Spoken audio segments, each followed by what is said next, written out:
Hello बच्चों, स्वागत है अपने YouTube channel Rajput coaching class में। चलिए बेटा स्टार्ट करते हैं आज क्लास। आज हम आपको बताएंगे क्लास 12 फिजिक्स, जो इससे पहले बेटा पढ़ा रहे थे। अध्याय नंबर इसका तीसरा है और लेक्चर नंबर इसका 9 है। ओके, लेक्चर नंबर 8 लेक्चर इससे पहले अपलोड कर दिए हैं। 8 या 9 या 10 होगा, कोई भी लेक्चर हो बेटा। आपको पढ़ने से मतलब है, लेक्चर नहीं गिनने से मतलब कितने हमने लेक्चर पढ़ाए हैं। आपको तो पढ़ना है ना, कितने हमको पढ़ना, कितना हमको कवर करना है, जल्दी से जल्दी कवर करना, क्योंकि एग्जाम आने वाले हैं। 2 महीने 3 महीने बाद आपके एग्जाम होने वाले हैं। 3 चैप्टर सिर्फ पढ़ाए गए हैं, तो बेटा जल्दी से जल्दी आप मेरे वीडियो को देखते रहिए, ताकि आपका कोई लेक्चर छूटे ना हो। जल्दी जल्दी क्या करेंगे, ज्यादा लॉन्ग वीडियो बनाएंगे। 10 मिनट का बनाते थे, अब 30 से 40 मिनट का वीडियो बनाएंगे, ताकि 3 से 4 वीडियो में एक चैप्टर कवर हो जाए। 3 से 4 वीडियो में एक चैप्टर कवर हो जाए। बहुत बेटा ये इधर ही जो ये पढ़ रहे हो फर्स्ट वाली बुक, इसमें ही कुछ लॉन्ग लॉन्ग चैप्टर है। उसमें भी एक वैद्युत किरण प्रकाश की है, वो चैप्टर लॉन्ग है, बाकी नहीं, बहुत छोटे छोटे चैप्टर हैं बेटा। कहें तो बहुत जल्दी जल्दी आपका कोर्स कंप्लीट करा देंगे। 2 महीने बहुत हैं बेटा, बहुत बहुत जिसको कहते हैं, बहुत है इतना। अगर आप मेरे साथ जुड़े रहते तो बहुत जल्दी आपका सिलेबस भी कंप्लीट हो जाएगा। और ज्यादा से ज्यादा बेटा प्यार दिखाइए, मेरी वीडियो को शेयर कीजिए, चैनल को सब्सक्राइब कीजिए। अगर चैनल पर नए हैं तो सब्सक्राइब कीजिए, साथ में वीडियो कमेंट भी करके बताइए आपको वीडियो कैसा लगता है। तो टाइम ना वेस्ट करते हुए बेटा स्टार्ट करेंगे आज क्लास। आज हम आपको बताएंगे वैद्युत सेलों का संयोजन। वैद्युत सेलों का संयोजन, इसमें क्या क्या बेटा पढ़ते हैं वैद्युत सेल के संयोजन में। समांतर, जैसे इसमें श्रेणी क्रम, समांतर क्रम, मिश्रित क्रम, ये आज हम आपको पढ़ाएंगे। ठीक है, तो टाइम ना वेस्ट करते हुए बेटा स्टार्ट करते हैं आज की क्लास। हमने बताया ना वैद्युत सेलों का संयोजन, वैद्युत सेलों का संयोजन, कॉम्बिनेशन ऑफ इलेक्ट्रिक सेल जिसको बोलते हैं। इसमें हमको क्या पढ़ना है बेटा, श्रेणी क्रम, समांतर क्रम और मिश्रित क्रम पढ़ना है। तो पहले देखिए इसमें क्या बोलते हैं, इसको बोलते क्या है वैद्युत सेलों का संयोजन में, मतलब होता क्या है, तो इसमें हमको पढ़ना क्या होता है। हमने बता ही दिया है कि वैद्युत सेलों के संयोजन को बैटरी कहते हैं। पहले इस संयोजन को क्या बोलते हैं, इसको हम बैटरी बोलते हैं। क्या बोलते हैं, बैटरी बोलते हैं। इतनी बात समझ में आई। वैद्युत सेल के को 3 प्रकार से संयोजित किया जाता है। पहला श्रेणी क्रम बोलो, समांतर क्रम बोलो, कोई भी पहले बोल सकते हो बेटा। इससे नहीं मतलब है कि 3 नाम हमको बताने तो पहले राम बताना, श्याम नहीं बताना, किसी का भी नाम बता सकते हैं ना। तो श्रेणी क्रम, समांतर क्रम और मिश्रित क्रम पढ़ते हैं। तो देखिए बेटा इसमें हम क्या लेते हैं, बैटरी ले लेते हैं। ठीक है, ये हमारी कोई बैटरी है। ठीक है, इसमें ई है वैद्युत वाहक बल। आर जो स्मॉल आर दिख रहा है, इसको आंतरिक प्रतिरोध बोलते हैं। इसको क्या बेटा बोलते हैं, आंतरिक प्रतिरोध। ये स्मॉल आर है और ये स्मॉल आर है। ठीक है, इनको हम क्या बोलते हैं बेटा, आंतरिक प्रतिरोध बोलते हैं। जो ये कैपिटल आर दिख रहा है, ये बाह्य प्रतिरोध है। आई हमारी क्या है, धारा है, और ये प्लस से किधर की और माइनस की और बहती है। बस इतना ग्राफ बनाना है, इसको किसी बैटरी से जोड़ दिया जाता है। बस इसमें मान लेते हैं, माना n सेल श्रेणी क्रम में जुड़े हैं, जिसमें सेलों की संख्या वो कितनी है बेटा, n सेल हैं, जिनको हमने श्रेणी क्रम में जोड़ा है। किसमें बेटा जोड़ा गया है, श्रेणी क्रम में जुड़े हैं। ठीक है, जुड़े हैं, तथा प्रत्येक सेल का वैद्युत वाहक बल E तथा आंतरिक प्रतिरोध R है। प्रत्येक सेल का जो वैद्युत वाहक बल दिख रहा होगा, सब कहीं क्या दिख रहा है बेटा, E, और आंतरिक प्रतिरोध है वो क्या है, स्मॉल r है। परिपथ में प्रयुक्त सेलों के कुल वैद्युत वाहक बल क्या हो जाएगा, Ne। अगर कुल वैद्युत वाहक बल की बात करें बेटा, देखिए यहाँ पे दिया E क्या लिख दें, कुल वैद्युत वाहक बल क्या हो जाएगा, Ne हो जाएगा, क्योंकि वैद्युत वाहक बल क्या है, सब कहीं E है। अगर n संख्या है तो क्या हो जाएगा, Ne हो जाएगा। सेल का कुल आंतरिक प्रतिरोध, जैसे हमने बताया कितना है, स्मॉल r है। लास्ट कितने सेल जुड़े हैं, n है ना, तो इसमें क्या हो जाएगा, Nr हो जाएगा। फिर इसमें 2 चीज याद रखना है। क्या चीज याद रखना है, यानी परिपथ का कुल प्रतिरोध कैसे निकालते हैं, परिपथ का कुल प्रतिरोध। देखिए यहीं से बेटा आपको सब चीज समझना है, यानी परिपथ का कुल प्रतिरोध। अगर इसकी बात की जाए परिपथ का कुल प्रतिरोध, तो हम क्या निकालेंगे, पहले बेटा आंतरिक प्रतिरोध और बाह्य प्रतिरोध को जोड़ेंगे, तुमको पता हो जाएगा परिपथ का कुल प्रतिरोध क्या है। आंतरिक प्रतिरोध कितना है, Nr है। क्या है, Nr है, N और स्मॉल r है, क्योंकि सेल यानी इसमें कितने प्रतिरोध जुड़े हैं, N प्रतिरोध जोड़े हमने मान लिया था। तो देखिए यहाँ पे लिखा भी है, सेल का कुल आंतरिक प्रतिरोध हमने माना R डैश, यहाँ तक N टर्म तक जुड़े हुए हैं, तो Rn हो जाएगा। क्या दिया था, NR बोल दें, स्मॉल n और r, प्लस बाह्य प्रतिरोध क्या है, कैपिटल R है बेटा। तो ये बात इतनी जरूरी याद है, परिपथ का कुल प्रतिरोध ऐसे निकालेंगे, यानी आंतरिक प्रतिरोध और बाह्य प्रतिरोध को जोड़ के निकालेंगे। ठीक है, इतनी बात समझ आई। अरे परिपथ में वैद्युत प्रवाहित वैद्युत धारा ज्ञात करनी। वैद्युत धारा क्या होता है? वैद्युत वाहक बल अपॉन में कुल प्रतिरोध, वैद्युत वाहक बल बटे कुल प्रतिरोध। देखिए यहाँ से वैद्युत वाहक बल क्या होता है? वैद्युत वाहक बल हमने बताया कितना है? NE है। परिपथ में प्रयुक्त सेलों का कुल वैद्युत वाहक बल क्या है बेटा? NE है। ठीक है, NE है। परिपथ में प्रवाहित कुल वैद्युत धारा क्या बेटा? परिपथ के परिपथ में प्रवाहित, ठीक है, परिपथ में प्रवाहित कुल वैद्युत धारा कितनी? कुल वैद्युत धारा, परिपथ में प्रवाहित कुल वैद्युत धारा कितनी है?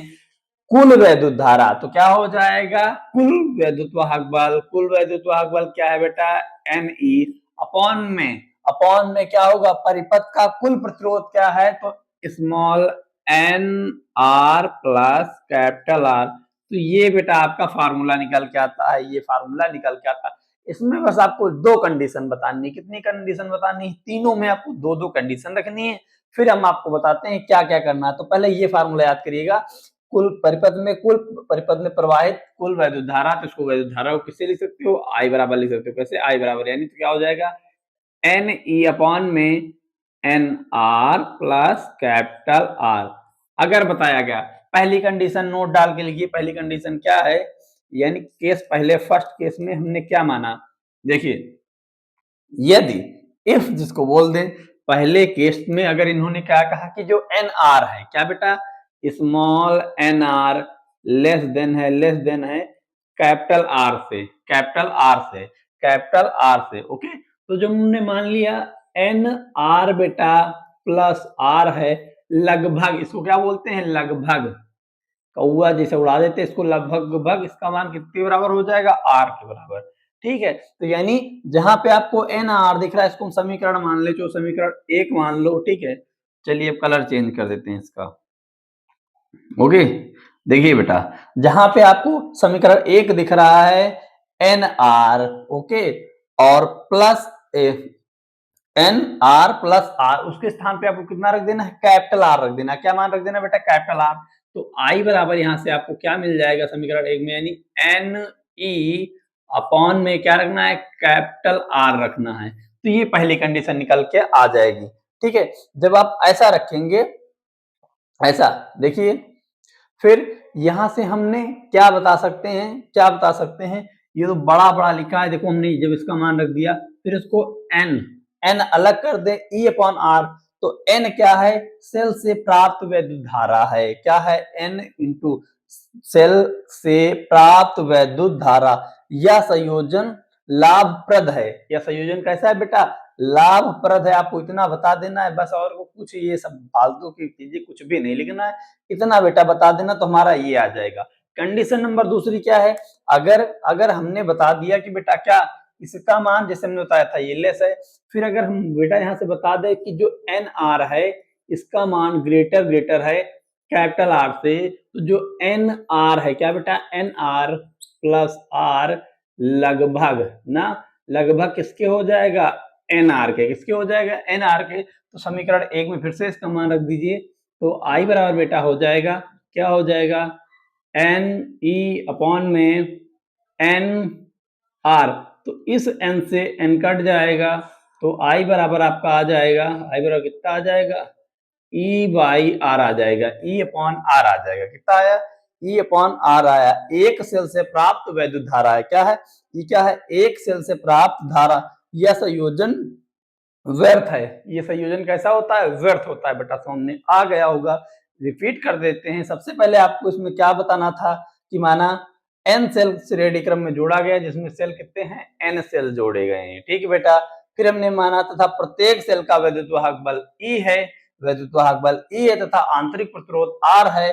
परिपथ में प्रयुक्त सेलों की कुल वैद्युत वाहक बल NE हो जाएगा। ठीक है, आंतरिक प्रतिरोध निकालेंगे तो स्मॉल n और R हो जाएगा, स्मॉल n और R हो जाएगा सेल का कुल आंतरिक प्रतिरोध। ठीक है, फिर क्या निकालते बेटा? परिपथ का कुल प्रतिरोध हमने बताया, आंतरिक प्रतिरोध प्लस बाह्य प्रतिरोध को दोनों को क्या करते हैं? जोड़ देते हैं।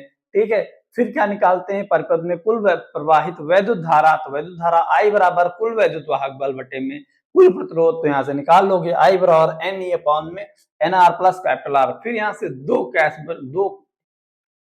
दो केस बनाना है, केस किसी ऊपर मत बना देना, या ना पहला हमने बनाया कि NR ग्रेटर देन है, जो स्मॉल NR है वो ग्रेटर देन है, एस ग्रेटर देन है ना कैपिटल R से, ओके, तो लेस है, ठीक है बेटा। तब क्या कर देंगे कि जो n small n plus r बराबर r रख देंगे, एक बार उसके स्थान पे NR रख देंगे, फिर काट दोगे, आपका ये आंसर आ जाएगा। अगला हमको क्या पढ़ना है बेटा, सेलो का समांतर क्रम, मिश्रित क्रम बेटा मोस्ट इंपॉर्टेंट है, जो मिश्रित क्रम वाला है मोस्ट इंपॉर्टेंट है। चलिए अब इसको हम क्या करते हैं, रब कर देते हैं, आगे बताते हैं, ओके बेटा। हाँ, अब स्क्रीनशॉट लेना चाहते तो ले लीजिए बेटा। तो देखिए बेटा समांतर क्रम, फिर उसी तरह लिखेंगे, क्या लिखेंगे, समान, देखिए श्रेणी क्रम का ग्राफ कैसे बनता है, सीधे बनता है, क्योंकि उसमें जो फार्मूला निकालना होता है कुल प्रतिरोध, तो R बराबर निकालते हैं R1 plus R2 plus R3 dash dash जितने होते हैं सबको क्या करते हैं, ऐड करते हैं, उसको हम क्या बोलते हैं, श्रेणी क्रम। श्रेणी क्रम के लिए ग्राफ बेटा ऐसे बनाया जाता है ना, ऐसे ऐसे करके सीधे सीधे। जो समांतर क्रम होता है, समांतर क्रम में ये जैसे दिखा हुआ मंदिर वैसे बनता है, समांतर क्रम में याद रखिएगा, जैसे मंदिर होता है वैसे बनाता है, ठीक है। तो इसका ग्राफ सबका उसी तरह बेटा वैद्युत वाहक बल, प्रत्येक सेल का वैद्युत वाहक बल E हो जाएगा, ठीक है, आंतरिक प्रतिरोध स्मॉल r हो जाएगा, बस वही लिख देना है। देखिए इसी तरह दिया भी हुआ है, माना n सेल समांतर क्रम में जुड़ी हैं, अभी हमने उसमें भी n सेल थी, इसमें भी n सेल है, ठीक है, कोई डिफरेंस नहीं है। प्रत्येक सेल का वैद्युत वाहक बल E तथा आंतरिक प्रतिरोध R था, इसमें भी स्मॉल r है। परिपथ में प्रयुक्त सेलों का कुल वैद्युत वाहक बल क्या था, E, ठीक है, कुल वैद्युत वाहक बल E है। माना सेल का कुल आंतरिक प्रतिरोध स्मॉल r है, स्मॉल क्या है बेटा, r है। जब स्मॉल r है तब देखिए कैसे निकालेंगे, इसमें बस ये चीज समझना है। इसमें हमने मान लिया ये r डैश मान लिया, ओके। तो पहले इसमें 2-3 सेल जुड़ी, हम डैश डैश करके लिख देते हैं। पहला हमने माना 1/r प्लस 1/r, क्योंकि r ही ना, प्लस 1/r करके इस तरह डैश डैश हमने मान लिया। कहां तक बेटा, कहां तक मान लिया, n तक मान लिया। कहां तक मान लिया, कितने हैं, n सेल है ना बेटा, n टर्म है, प्रतिरोध की भी कितनी टर्म है, n पदों तक है, कितने हैं, n पदों तक है। इतनी बेटा बात समझ में आई होगी, इतनी बात समझ में आई होगी। अपॉन में r इसके, ठीक है, अपॉन में r। अगर बेटा हम r डैश की यहाँ से वैल्यू निकाल लें, देखिए r डैश की क्या निकालने, वैल्यू निकालने, r डैश बराबर हमको दिया है n अपॉन में r। बेटा r डैश इधर जाएगा, ये r ऊपर जाएगा, यानी r डैश बराबर क्या हो जाएगा, ये इधर आ जाएगा इसके नीचे, यानी r अपॉन n आ जाएगा। r अपॉन में क्या आ जाएगा बेटा, n आ जाएगा। ये क्या हो गया बेटा, प्रतिरोध हमने निकाला, प्रतिरोध। अगर कुल प्रतिरोध की बात करें, किसकी बेटा, कुल प्रतिरोध की, तो हमने बताया था बेटा बाह्य प्रतिरोध और आंतरिक प्रतिरोध को क्या करते हैं, जोड़ देते हैं। बाह्य प्रतिरोध और आंतरिक प्रतिरोध को जोड़ देते हैं। अगर कुल प्रतिरोध की बात करें, कुल यानी रेजिस्टेंस को बोलते हैं कुल प्रतिरोध। कुल प्रतिरोध की बात करें बेटा, तो कुल प्रतिरोध क्या हो जाएगा, आंतरिक प्रतिरोध क्या है, R अपॉन में N प्लस बाह्य प्रतिरोध क्या है, कैपिटल R, ये कुल प्रतिरोध हो गया। फिर क्या निकालते हैं बेटा, कुल वैद्युत वाहक बल तो पता है E है। फिर क्या निकालते हैं, परिपथ में प्रवाहित कुल वैद्युत धारा, ये निकाल के दो केस बना देते, दो केस में यानी दो कंडीशन बना देते, वहां से आपका पूरा सॉल्व हो जाता है। चलिए इसको थोड़ा ऊपर और कर लेते हैं, इसका कलर चेंज कर देते हैं, ठीक है, इसी बात पे कलर चेंज कर देते हैं बेटा, फिर पढ़ाते हैं। देखिए मेरे प्यारे बच्चों, ओके, तो देखिए अब क्या निकालेंगे बेटा, परिपथ में प्रवाहित कुल वैद्युत धारा, ठीक है, क्या बेटा, परिपथ, परिपथ में, परिपथ लिख दे बेटा, ये क्या लिखना, प्रवाहित पहले लिखने जा रहे थे, ओके, लिखना है परिपथ, परिपथ में प्रवाहित, ठीक है, परिपथ में प्रवाहित कुल वैद्युत धारा, वैद्युत यार वैद्युत धारा क्या लिखे, परिपथ में प्रवाहित कुल धारा मत लिखा, बता दो बस हो गया। कुल धारा, परिपथ में प्रवाहित कुल धारा, धारा को किससे लिखते हैं बेटा, आई से। कुल धारा कैसे निकालते हैं, कुल वैद्युत वाहक बल अपॉन में कुल प्रतिरोध, परिपथ का कुल प्रतिरोध। ठीक है, वैद्युत वाहक बल ये है, परिपथ का कुल प्रतिरोध बेटा क्या है, r small r upon n plus capital R, small r upon n plus capital R. इसको समीकरण बेटा एक मानने के लिए हमने बताया था, इसमें भी इसको इक्वेशन फर्स्ट मान लेंगे। चलिए यहां मत करो, इधर बना देते हैं अलग। ओके बेटा, इधर देख लो, यहां मान लो इसको आई बराबर ऐसे लिख के, ठीक है, आप हिंदी में लिख सकते हैं कुल वैद्युत वाहक बल अपॉन में कुल कुल कुल प्रतिरोध, परिपथ का कुल प्रतिरोध भी डाल सकते हो ऐसे करके। ई अपॉन में क्या दिया है बेटा, आर अपॉन में n plus capital R, equation first. फिर फर्स्ट कंडीशन अगर हम मान ले जो आर अपॉन एन है, क्या केस नंबर फर्स्ट में इसमें पहले करना कि जो हमारा आर अपॉन में एन प्लस आर, ये क्या है बेटा, लेस देन है कैपिटल आर से, तो जो आर अपॉन एन है प्लस आर है, ये किसके लगभग करके किसके बराबर लिख देते हैं, आर के बराबर। तो जहां पे यहाँ पे दिख रहा है वहां पे हमको क्या रख देना है, कैपिटल आर रख देना है। तो आपका बेटा आई बराबर आ जाएगा ई अपॉन में कैपिटल आर आ जाएगा। ये पहली बात समझ में आई होगी बेटा, ये ठीक है। ये एक सेल से प्राप्त धारा है, यह संयोजन व्यर्थ है। ओके, यह संयोजन क्या है, व्यर्थ है, खराब है, व्यर्थ हो गया। दूसरा क्या रखते हैं, अब दूसरी कंडीशन में बता देंगे, ये इससे जब ग्रेटर है, दूसरी कंडीशन में केस 2 में क्या हो जाएगा बेटा, केस 2 में, केस 2 की बात करें कि जो r upon n plus R है, अगर ये क्या है बेटा, ग्रेटर देन है r से, तो जो है r upon n plus R, ये लगभग हो जाएगा किसके, आर अपॉन एन के, आर अपॉन एन के किसके हो जाएगा, आर अपॉन एन के। देखिए किसके हो जाएगा, आर अपॉन एन के। तो समीकरण एक में फिर इसको रख देंगे बेटा, यहाँ पे क्या रख देंगे, आर अपॉन एन रख देंगे। देखिए आर अपॉन बेटा एन रख देंगे, ठीक है। देखिए तो क्या मिल जाएगा हमको बेटा, आई बराबर ई अपॉन में यहाँ पे क्या रखना है, आर अपॉन एन रखना है, आर अपॉन एन। फिर इसको क्या करेंगे बेटा, पलट देंगे, पलट देंगे तो हमको पता है जब पलटेंगे तो कहाँ, एन तो उधर चला जाएगा, यानी हम आई बराबर इसको लिख देंगे, आई बराबर लिख देंगे क्या, N into E by R, E by small r, small r. बेटा ये बातें समझ में आ गई होंगी, कुछ भी नहीं किया मैंने, दो केस बार भी उसमें बताए थे, इसमें भी ऐसे कर देना, बस आपका पूरा हो गया। फिर ये बता देना एन सेल से प्राप्त धारा यह संयोजन लाभप्रद है, यानी ये हमारा लाभप्रद है, वाला व्यर्थ होता है। दो होते हैं, एक लाभप्रद होता है, क्या होता है, एक व्यर्थ होता है। इतनी बेटा बात समझ में आ गई होगी। चलिए स्क्रीनशॉट लेना चाहते तो ले सकते हैं, ले लीजिए। इसके बाद देखेंगे नेक्स्ट वाला, ले लिया। चलिए अब इसके बाद देखते हैं मिश्रित क्रम का, कौन सा देखते हैं बेटा, ये मोस्ट इंपॉर्टेंट है, मोस्ट इंपॉर्टेंट है। मिश्रित क्रम का जो है बेटा मोस्ट इंपॉर्टेंट टॉपिक। तो मिश्रित क्रम की बात करें तो ये बेटा आपका बहुत इंपॉर्टेंट है, बहुत बहुत बहुत इंपॉर्टेंट है, बहुत बहुत इंपॉर्टेंट है, ठीक है। चलिए इसको देखिएगा, ये वाला वेरी वेरी मोस्ट इंपॉर्टेंट है।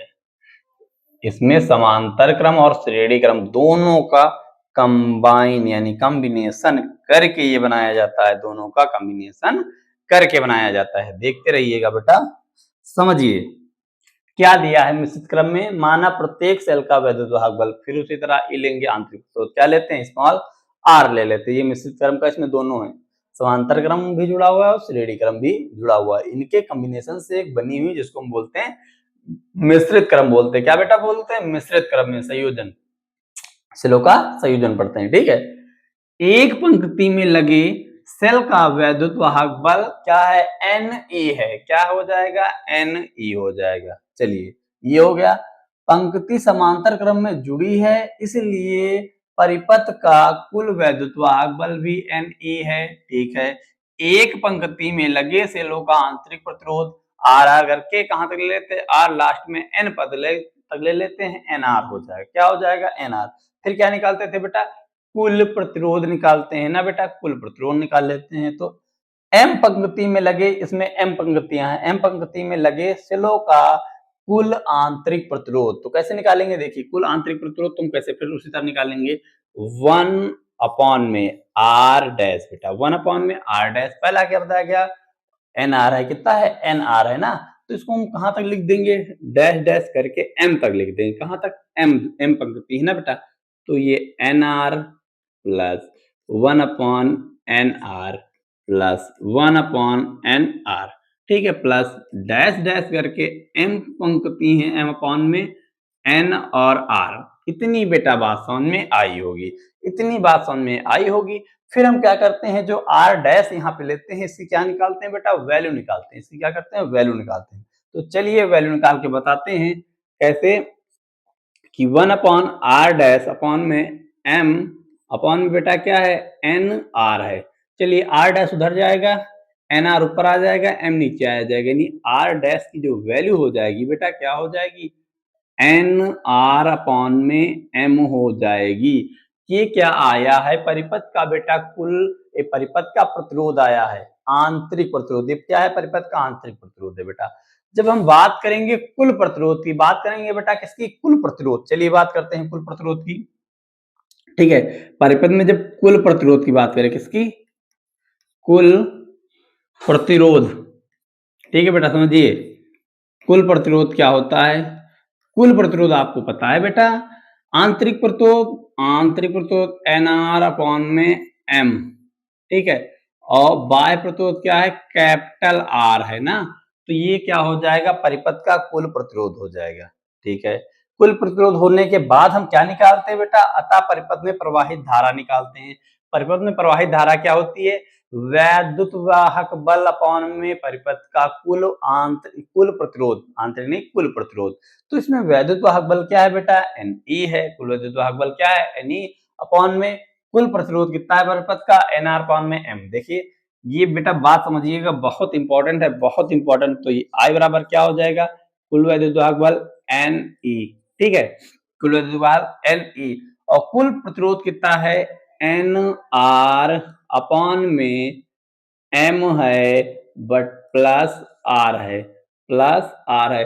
अब क्या करेंगे बेटा, इसको समझिए समीकरण 1 को, ठीक है, समीकरण 1 को समझिए। इतनी बात समझ में आ गई होगी तो इसको हटा दे बेटा, आगे हम सॉल्व करके आपको बताते हैं, ठीक है। अभी इसमें एलसीएम लेंगे, जो करना है करेंगे। देखिए अब इसका स्क्रीनशॉट लेना चाहते हैं तो ले लीजिए, इसको इधर इसलिए लगाया है ताकि आपको इधर से समझ में ना, इधर समझ में ना आए तो इधर बता दिए, अगर इधर समझ में नहीं आता तो इधर से भी आप नोट कर लेंगे, ताकि हम इतनी हिंदी लिखेंगे नहीं बेटा, ये आपको जो बताना है वो समझा दे, इसमें हिंदी लिख के हम क्या करेंगे बताइए। अभी हमने इसको 1 से 2 लाइन में समझा दिया, बताते आपको ये लाइन लिखिए, ये लाइन लिखिए, ऐसे समझाने में तुरंत समझा देंगे। ओके बेटा, चलिए आगे देखिए, देखिए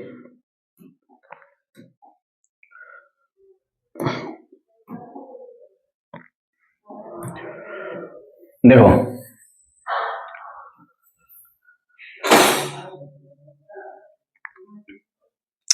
अब क्या करना है बेटा, इसका एलसीएम लेना है, किसका एलसीएम लेना है। ओके देखिए अगर हम एलसीएम ले ले, एलसीएम कैसे लेंगे, कलर चेंज कर दे तो ज्यादा समझ में आ जाएगा ना बेटा, कलर चेंज कर दे तो ज्यादा समझ में आ जाएगा। एलसीएम इसके नीचे कितना मान के, 1 मान के एलसीएम लेंगे तो एम इसका एलसीएम आ जाएगा, एम का गुणा 1 में, 1 का गुणा एनआर में, तो इधर इसका इधर हो जाएगा। फिर इसको पलट देंगे, यानी आपकी नई लाइन में आप ऐसा लिख सकते हैं, इसका एलसीएम कितना आया, एन ई ऊपर है, एलसीएम नीचे क्या आ जाएगा, एम आ जाएगा। एलसीएम क्या है, एम, एम का गुणा इधर, यानी एन आर प्लस एम और कैपिटल आर हो जाएगा। इतनी बेटा बात समझ में आई होगी। फिर एम को क्या करेंगे बेटा, पलट देंगे, एम को क्या करेंगे बेटा, पलट देंगे, तो एम सबसे ऊपर चला जाएगा, तो आई बराबर आपको मिल जाएगा, क्या मिल जाएगा, एम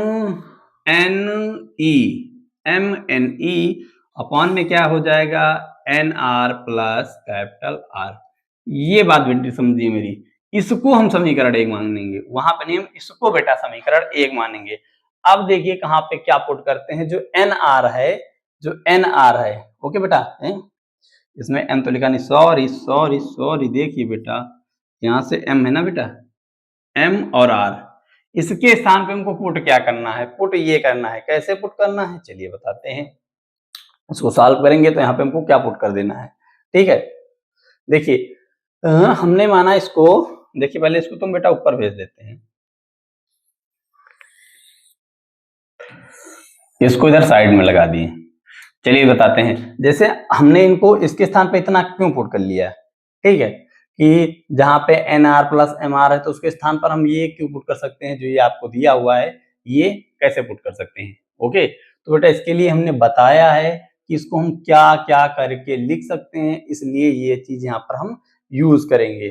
कहाँ पे, जहां पे N R plus M R दिया है वहां पर हमको ये यूज करना है। चलिए बता दें इसको हमने ऐसा क्यों लिखा है। जैसे यहाँ पे इन्होंने बताया कि जो आपके पास एन आर है प्लस एम आर है, इसको आप रूट में लिख सकते हैं एन आर, क्या बेटा, एन आर, ठीक है, रूट में N R minus minus M R, क्या, एम आर का रूट में एम आर का होल स्क्वायर लिख सकते हैं, ठीक है।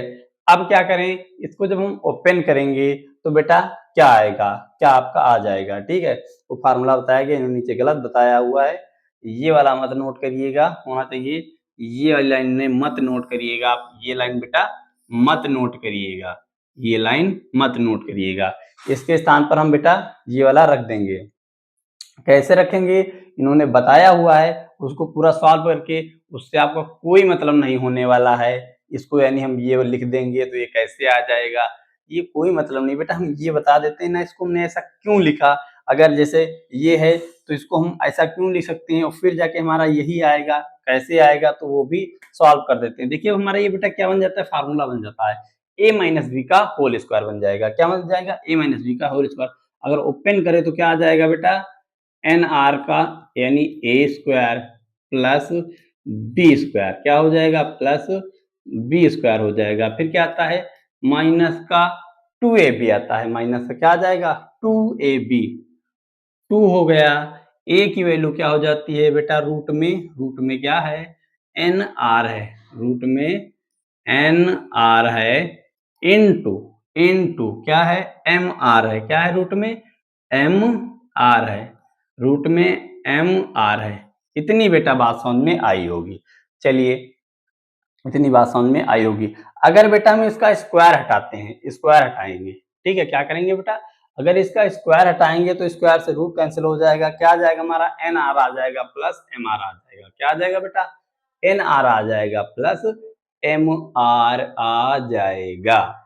इतनी बेटा बात समझ में आई कि नहीं आई, ना आई हो तो फिर से बता दें। अगर हम बेटा यहाँ से स्क्वायर हटाएंगे, यानी इसका स्क्वायर हटाएंगे तो स्क्वायर से रूट कैंसिल हो जाएगा, तो फिर से हमारा क्या मिल जाएगा, N R plus M R मिल जाएगा। मिल जाएगा कि नहीं मिल जाएगा, देखिए इसलिए इन्होंने ये वाला बताया था बेटा, N R plus M R को ऐसा लिखेंगे, ये कर देंगे प्लस इसमें, ओके।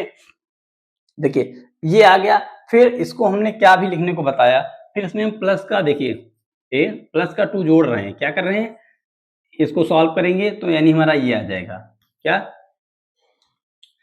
ये एन आर आया प्लस ये एम आर आ जाएगा, ये माइनस का क्या आ जाएगा, रूट में 2nr into 2mr plus 2 root में nr इंटू रूट में mr।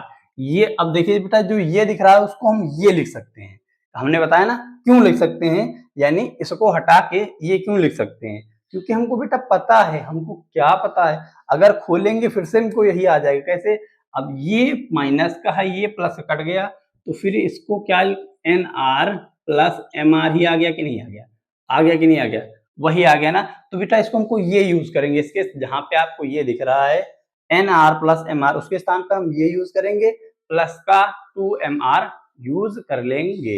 इतनी बात समझ लीजिए, ये है तो इसके स्थान पे हम ये यूज करेंगे, क्या, आगे ये भी लिख देते, ये वाली वैल्यू 2 रूट में क्या यूज करना है, N R into M R use करना है, ये हमको यूज करना है। अब ये हटा देंगे यहाँ पर, इसके स्थान पर हम ये वाली वैल्यू पुट कर देंगे। चलिए, अब इतनी बात समझ में आई होगी तो बेटा इसको नोट कर लीजिएगा जैसे जैसे लिखा हुआ है।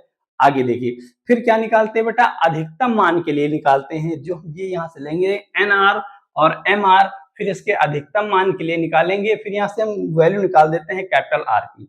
ठीक है, अधिकतम मान के लिए बात करें तो यहाँ पे जो आपको दिख रहा है रूट में NR माइनस MR, रूट में क्या दिया MR, इसका होल स्क्वायर, इक्वल में 0, ये इधर 0, ये इधर 0 है ना, उधर जाएगा 0 हो जाएगा ना।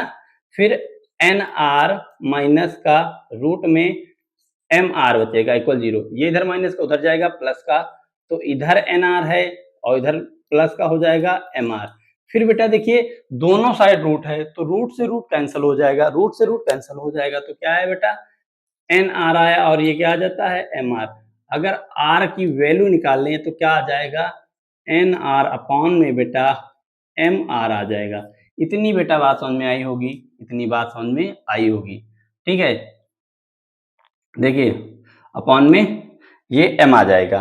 ठीक है, क्योंकि हमने जब इसकी वैल्यू निकाली इतनी, अब लिखा उपयुक्त व्याख्या में स्पष्ट है कि मिश्रित संयोजन में जब सेलों का कुल आंतरिक प्रतिरोध बाह्य प्रतिरोध के बराबर होता है तो धारा का मान अधिकतम होता है।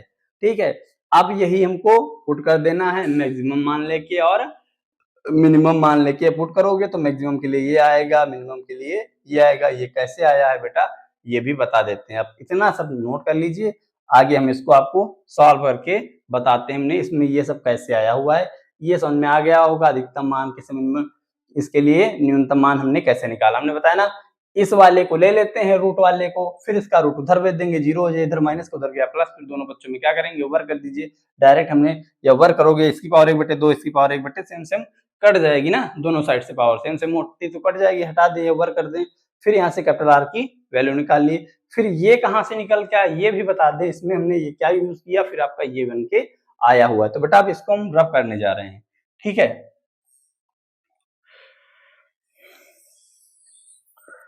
समझ लीजिएगा क्या निकालना होता है बेटा, कुल वैद्युत वाहक बल निकाल लीजिए, कुल प्रतिरोध निकाल लीजिए, फिर परपथ में प्रवाहित धारा निकाल लीजिए। आई बराबर क्या होता है कुल वैद्युत वाहक बल अपन में कुल वैद्युत वाहक बल बटे में कुल प्रतिरोध निकाल के फिर ये कंडीशन बना लीजिए, वहां पे ये यूज करना है। बस देखिए अब क्या करें, पहले इन्होंने बताया जो हमको ये दिया है यहाँ पर हम क्या यूज कर दें, जहाँ पे ये कैपिटल R दिया वहां पर अगर हम ये यूज कर दें NR और क्या यूज कर दें, कैपिटल R के स्थान पे NR और M यूज कर दें।